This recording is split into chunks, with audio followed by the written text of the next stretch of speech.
I believe that if we are honest with ourselves, that the most fascinating problem in the world is, who am I? What do you mean? What do you feel when you say the word I myself? I don't think there can be any more fascinating preoccupation than that, because it's so mysterious, it's so elusive, because what you are in your inmost being escapes your examination in rather the same way that you can't look directly into your own eyes without using a mirror. You can't bite your own teeth. You can't taste your own tongue. And you can't touch the tip of this finger with the tip of this finger. And that's why there's always an element of profound mystery in the problem of who we are. This problem has fascinated me for many years, and I've made many inquiries. What do you mean by the word I? And there is a certain consensus about this, a certain agreement, especially among people who live in Western civilization.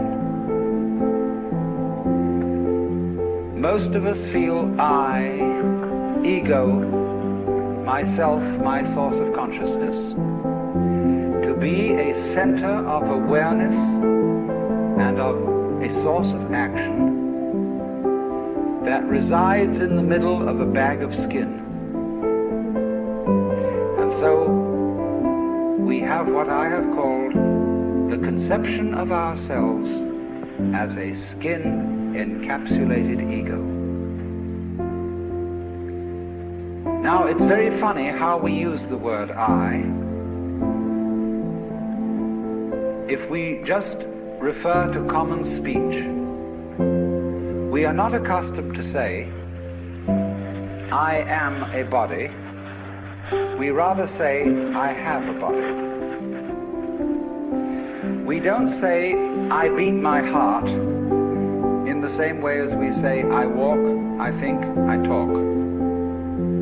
We feel that our heart beats itself, and that has nothing very much to do with I. In other words, we don't regard I myself as identical with our whole physical organism. We regard it as something inside it. And most Western people locate their ego inside their heads. You are somewhere between your eyes and between your ears, and the rest of you dangles from that point of reference. It is not so in other cultures. When a Chinese or Japanese person wants to locate the center of himself, he points here, not here, here to what Japanese call the kokoro, or the Chinese call shin, the heart, mind. Some people also locate themselves in the solar plexus. But by and large, we locate ourselves behind the eyes and somewhere between the ears, as if within the dome of the skull there was some sort of arrangement such as there is at the SAC headquarters in Denver, where there are men in great rooms surrounded with radar screens and all sorts of things, and earphones on, watching all the movements of planes all over the world. So in the same way, we have really the idea of ourselves as a little man inside our heads who has earphones on which bring messages from the ears, and who has a television set in front of him which brings messages from the eyes, and all sorts of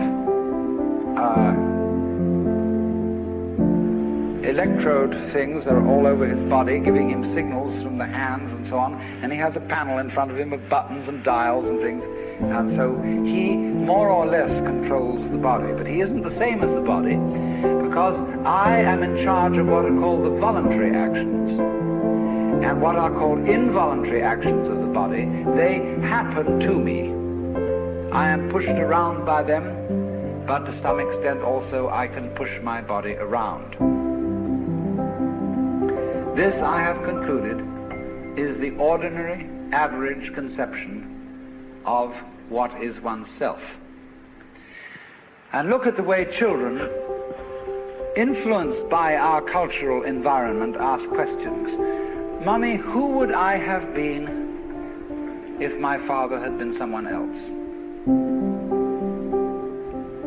You see, the child gets the idea from our culture that the father and mother gave him a body into which he was popped at some moment. Whether it was conception or whether it was parturition is a little bit vague.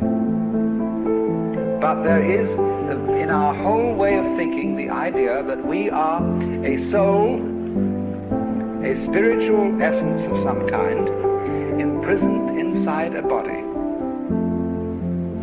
And that we look out upon a world that is foreign to us. In the words of the poet Houseman, I, a stranger and afraid, in a world I never made. And so, therefore, we speak of confronting reality, facing the facts.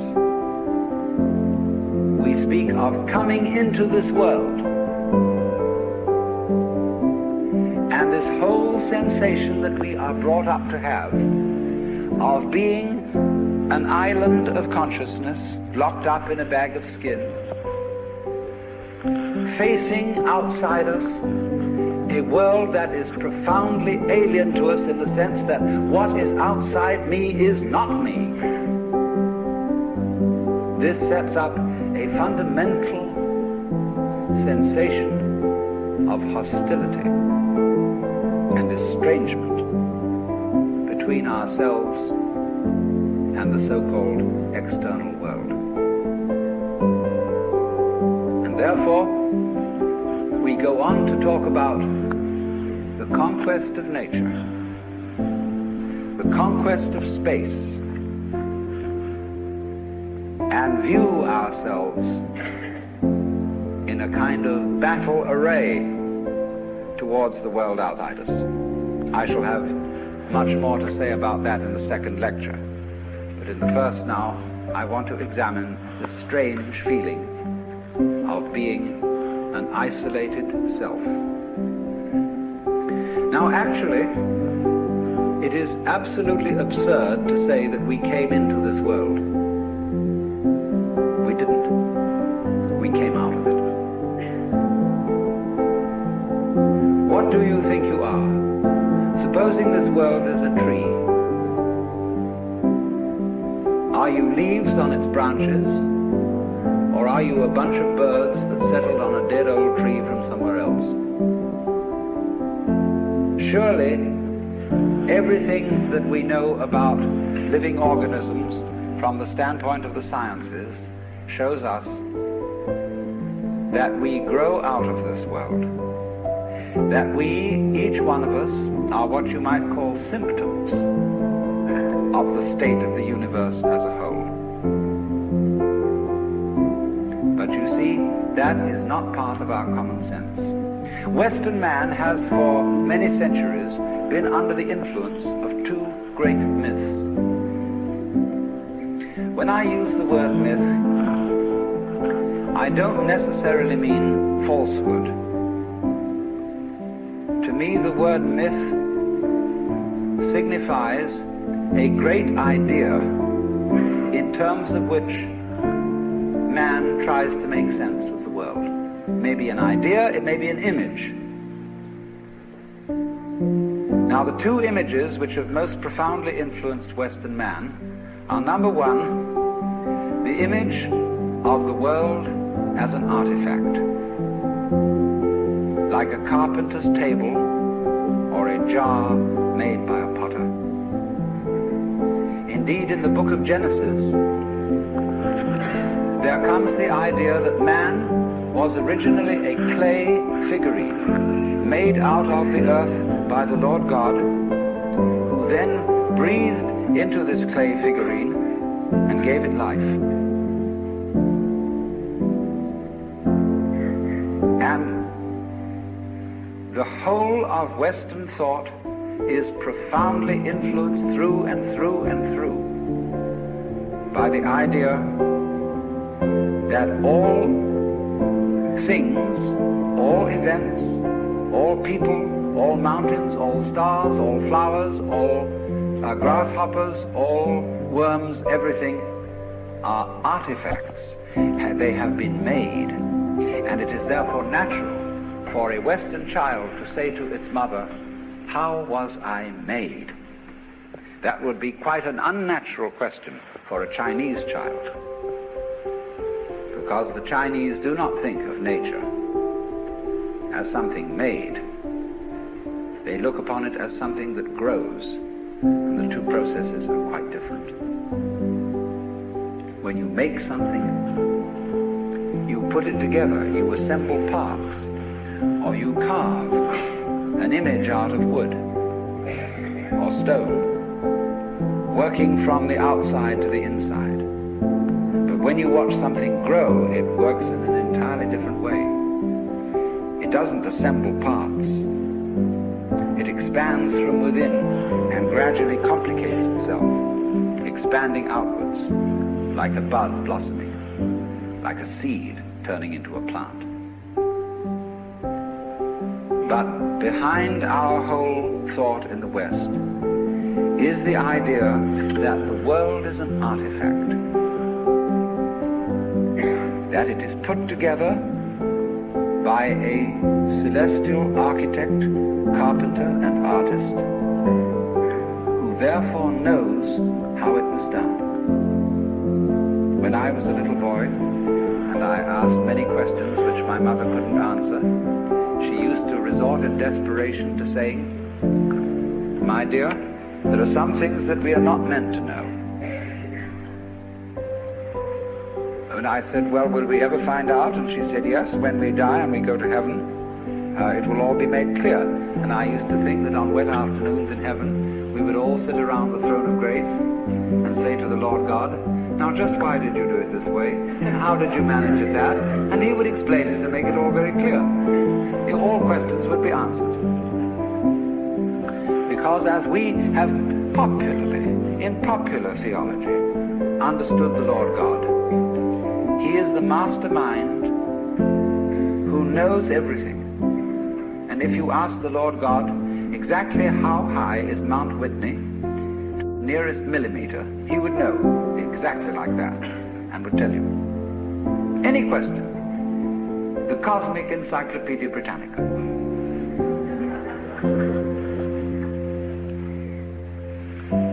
Unfortunately, this particular image or myth became too much for Western man, because it was oppressive to feel that you are known through and through and watched all the time by an infinitely just judge. I have a friend, a very enlightened woman. She's a Catholic convert, but a very enlightened Catholic. And in her bathroom, she has on the pipe that connects the tank with the toilet seat a little framed picture of an eye. And underneath in Gothic letters is written, "Thou God seest me." Everywhere is this eye watching, watching, watching, watching, watching, and judging you, so that you always feel you're never really by yourself. But the old gentleman is observing you and writing notes in his black book. And this became too much for the West. It became oppressive. They had to get rid of it. And so instead, we got another myth. The myth of the purely mechanical universe. This was invented at the end of the 18th century, became increasingly fashionable throughout the course of the 19th century and well into the 20th century, so that it is today's common sense. Very few people today really believe in God in the old sense. They say they do, but they really hope there is a God. They don't really have faith in God. They fervently wish that there was one and feel that they ought to believe that there is. But the idea of the universe being ruled by that marvelous old gentleman is no longer plausible. It isn't that anybody's disproved it, but it just somehow doesn't go with the vast infinitude of galaxies and the immense light-year distances between them and so on. So instead, it has become fashionable, and it is nothing more than a fashion, to believe that the universe is dumb, stupid, that intelligence, values, love, and fine feelings reside only within the bag of the human epidermis, and that outside that, the thing is simply a kind of a chaotic, stupid interaction of blind forces. Courtesy of Dr. Freud, for example, biological life is based on something called libido, which was a very, very loaded word. Blind, ruthless, uncomprehending lust. That's the foundation of the human unconscious. And similarly to thinkers like of the 19th century, like Ernst Haeckel, even Darwin, T.H. Huxley, and so on, there was this notion that at the root of being is an energy. And this energy is blind. This energy is just energy. And it's utterly and totally stupid. And our intelligence is an unfortunate accident. By some weird freak of evolution, we came to be these feeling and rational beings, more or less rational. And this is a ghastly mistake, because here we are in a universe that has nothing in common with us, doesn't share our feelings, has no real interest in us. We're just a sort of cosmic fluke. And therefore, the only hope for mankind is to beat this irrational universe into submission and conquer it, master it. Now, all this is perfectly idiotic. If you would think that the idea of the universe as being the creation of a benevolent old gentleman, although he's not so benevolent, he takes a sort of, this hurts me more than it's going to hurt you sort of attitude to things. You can have that on the one hand, and if that becomes uncomfortable, you can exchange it for its opposite, the idea that the ultimate reality doesn't have any intelligence at all. At least that gets rid of the old bogey in the sky, in exchange for a picture of the world that is completely stupid. Now, these ideas don't make any sense, especially the last one, because you cannot get an intelligent organism such as a human being out of an unintelligent universe. The saying in the New Testament that figs do not grow on thistles nor grapes on thorns applies equally to the world. You do not find an intelligent organism living in an unintelligent environment. Look, here is a tree in the garden, and every summer it produces apples, and we call it an apple tree because the tree apples. That's what it does. All right. Now here is a solar system inside a galaxy. And one of the peculiarities of the solar system is that at least on the planet Earth, the thing peoples. In just the same way that an apple tree apples.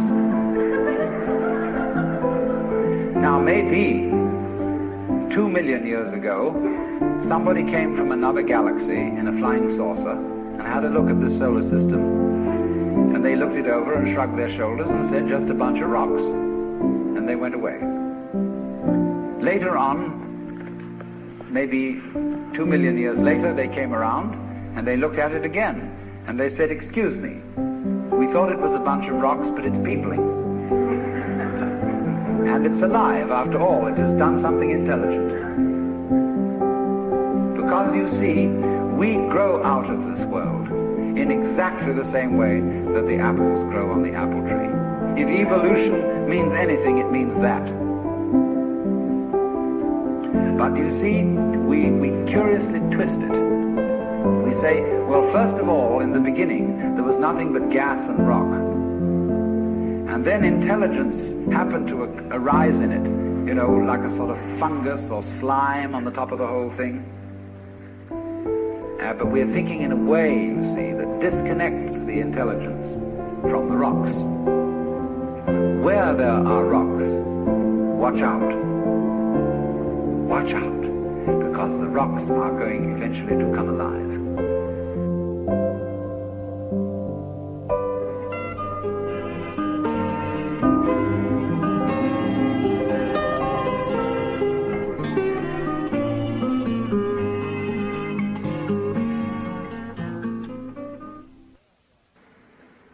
Where there are rocks, watch out. Watch out, because the rocks are going eventually to come alive. And they're going to have people crawling over them. It's only a matter of time. Just in the same way as the seed, the acorn, is eventually going to turn into the oak, because it has the potentiality of that within it. Rocks are not dead. You see, it depends on what kind of attitude you want to take to the world. If you want to put the world down, you say, oh, well, fundamentally it's only just a lot of geology. It's a stupidity. And it so happens that a kind of a freak comes up in it which we call consciousness. And that's an attitude that you take when you want to prove to people that you're a tough guy, that you're realistic, that you face facts, and that you don't indulge in wishful thinking. It's just a matter of role play. And you must be aware of these things. They are fashions in the intellectual world. On the other hand, if you feel warm-hearted towards the universe, you put it up instead of putting it down, and you say about rocks, they're really conscious, but a very primitive form of consciousness. Because after all, when I take even this crystal here, which is glass, and go, well, it makes a noise. And that response, that resonance, is an extremely primitive form of consciousness. Our consciousness is much more subtle than that. But when you hit a bell and it rings, you touch a crystal and it responds, inside itself, it has a very simple reaction. It goes jangle inside, whereas we go jangle with all sorts of colors and lights and intelligence, ideas and thoughts. It's more complicated. But both are equally conscious. But conscious in different degrees. That's a perfectly acceptable idea. It's just the opposite of the idea. See, all I'm saying is that minerals are a rudimentary form of consciousness, whereas the other people are saying that consciousness is a complicated form of minerals. You see, what they want to do is to say everything is kind of bleh. Whereas what I want to say is hooray, life is a good show. Now then, as we study man or any other living organism and try and describe him accurately and scientifically, we find that our normal sensation of ourselves as isolated egos inside a bag of skin is a hallucination. It really is. It's absolutely nutty. describe human behavior, or the behavior of a mouse or a rat or a chicken or anything you want to describe, you find that as you try to describe its behavior accurately, you must also describe the behavior of its environment. Supposing I walk, and you want to describe the action of walking. You can't talk about my walking without also describing the floor. Because if you don't describe the floor and the space in which I am moving, all you will be describing is somebody swinging his legs in empty space. So as to describe my walking, you must describe the space in which you find me. You know, you couldn't see me unless you could also see my background, what stands behind me. See, if I myself, if the boundaries of my skin were coterminous with your whole field of vision, you wouldn't see me at all. You would see my bright red vest instead. That's why I put it on, see if we demonstrate the point. And that would be the thing that filled your field of vision, that was the thing standing there. You wouldn't see me, because in order to see me, you have to see not only what is inside the boundary of my skin, but you have to see what is outside it too. Now that's terribly important. Really, the fundamental, ultimate mystery, the only thing you need to know to understand the deepest metaphysical secrets is this: that for every outside there is an inside, and for every inside there is an outside. And although they are different, they go together. There is, in other words, a secret conspiracy between all insides and all outsides, and the conspiracy is this: to look as different as possible and yet underneath to be identical, because you don't find one without the other. Like Tweedledum and Tweedledee agreed to have a battle. Note that, agreed. So there is a secret. What is esoteric, what is profound, and what is deep is what we will call the implicit. What is obvious and on the open is what we will call the explicit. And I and my environment, you and your environment, are explicitly as different could be. But implicitly, you go together. And this is discovered by the scientist when he tries, as the whole art of science is to describe what happens exactly. And when he describes exactly what you do, he finds out that your behavior is not something that can be separated from the behavior of the world around you. He realizes then that you are something that the whole world is doing. Just as when the sea has waves on it, all right, the sea, the ocean is waving. And so each one of us is a waving of the whole cosmos, the entire works, all there is. And with each one of us, it's waving and saying, yoo-hoo, here I am. Only it does it differently each time, because variety is the spice of life. But you see, the funny thing is, we haven't been brought up to feel that way. Instead of feeling that we, each one of us, are something that the whole realm of being is doing, we feel that we are something that has come into the whole realm of being as a stranger. When we were born, we don't really know where we came from, because we don't remember. And we think when we die, that's just going to be that. Some people console themselves with the idea that they're going to heaven, or that they're going to be reincarnated, or they're going to Summerland or something, you know. People don't really believe that. But for most people it's plausible. The real thing that haunts them is that when they die, they're going to sleep and never going to wake up. They're going to be locked up in the safe deposit box of darkness forever. But that all depends, you see, upon a false notion of what is oneself. Now, the reason why we have this false notion of ourselves is, as far as I can understand it, that we have specialized in one particular kind of consciousness.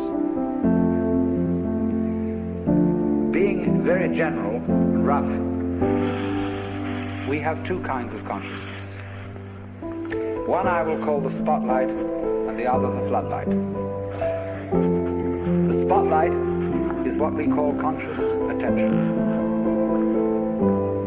And that is trained into us from childhood as the most valuable form of consciousness. When the teacher in class says, "Pay attention," everybody stares. It looks fast at the teacher like that. That's spotlight consciousness. Fixing your mind on one thing at a time. Concentrate. And even though you may not be able to have a very long attention span, nevertheless you concentrate. You use your spotlight, one thing after another, one thing after another, flip, flip, flip, flip, flip, flip, flip, flip, like that. But we also have another kind of consciousness, which I'll call the floodlight. For example, you can drive your car for several miles with a friend sitting next to you, and your spotlight consciousness will be completely absorbed in talking to your friend. Nevertheless, your floodlight consciousness will manage the driving of the car, will notice all the stoplights, the other idiots on the road, and so on, and you'll get there safely, without even thinking about it. But our culture has taught us to specialize in spotlight consciousness, and to identify ourselves with that form of consciousness alone. I am my spotlight consciousness. My conscious attention, that is my ego, that is me. And very largely we ignore the floodlight. Now the floodlight consciousness is working all the time. Every nerve end that we have is its instrument. You know, you can go out to luncheon or something and you sit next to Mrs. So-and-so, and you go home and your wife says to you, "Was Mrs. So-and-so there?" "Yes, I sat next to her." "Well, what was she wearing?" "I haven't the faintest idea." You saw, but you didn't notice.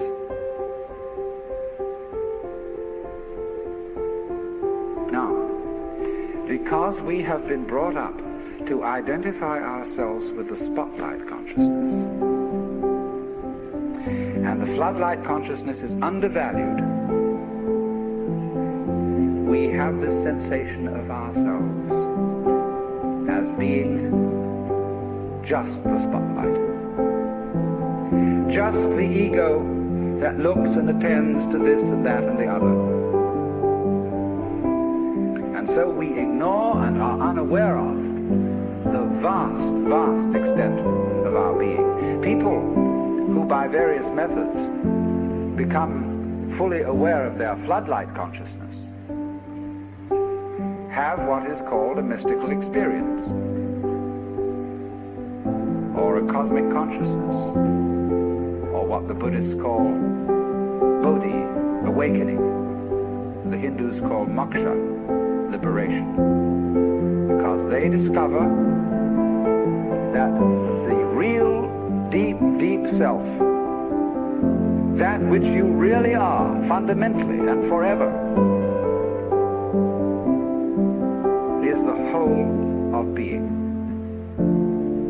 All that there is, the works, that's you. Only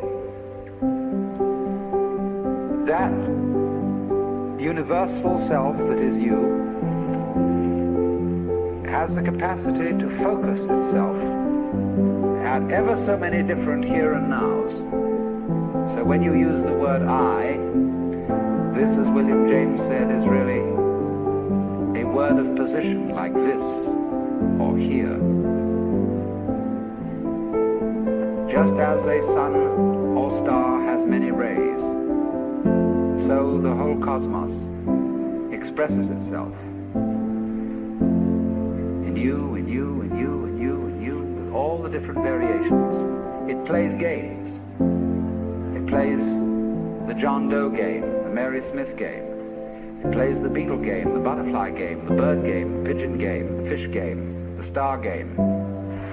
Just like these are games that differ from each other, just like backgammon, whist, bridge, poker, pinochle, or like waltz, mazurka, minuet, and so on. It dances, infinite variety. But every single dance that it does, that is to say, you is what the whole thing is doing. But you see, we forget it. We don't know. We've been brought up in a special way so that we are unaware of the connection. Unaware that each one of us is the works, playing it this way for a while. So we have been taught to dread death, as if that were the end of the show. It won't happen anymore.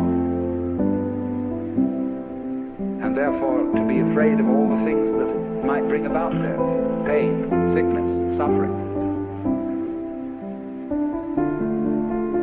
If you don't know, you see, if you're not really vividly aware of the fact that you are basically the works, you have no real joy in life. You're just a bundle of anxiety mixed up with guilt. Because you see, when we bring children into the world, we play awful games with them. Instead of saying, how do you do? Welcome to the human race. Now, my dear, we are playing some very complicated games. And these are the rules of the game we play. I want you to understand them, and then you learn them, and then when you get a little bit older, you may be able to think up some better rules. Instead of being quite direct with our children, instead we say, you're here on probation, you understand that? And maybe when you grow up a bit, you'll be acceptable. But until then, you should be seen and not heard. You're a mess, and you've got to be educated and schooled and whipped until you're human. So that these attitudes which are inculcated into us in infancy go on into old age. The way you start out is liable to be the way you finish. So people going around fundamentally feeling that they don't belong. Because their parents said to them in the first place, look, you don't really belong here. You're here on sufferance. You're on probation. You're not a human being yet. And people feel this right on into old age. And so they figure that the universe is presided over by this awful kind of God the Father parent, who, yes, has our best interest at heart, is loving, but who spares the rod spoils the child. Whom the Lord loveth, he chastens. So everybody's sort of, when's it going to hit next? So don't feel that they belong. So we get this ghastly, what I call Christian ego. It's a little bit Jewish too.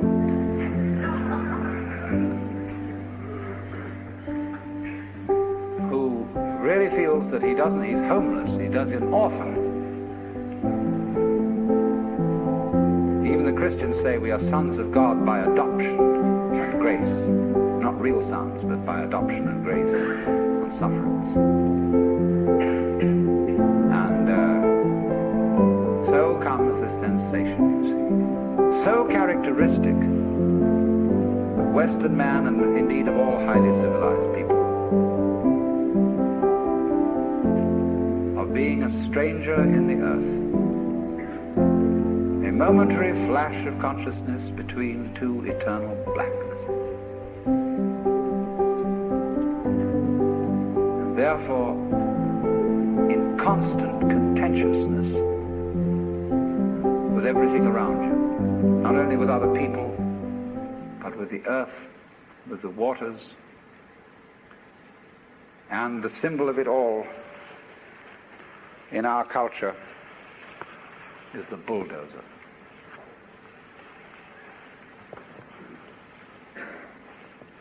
Where I live, aboard a ferry boat, there is opposite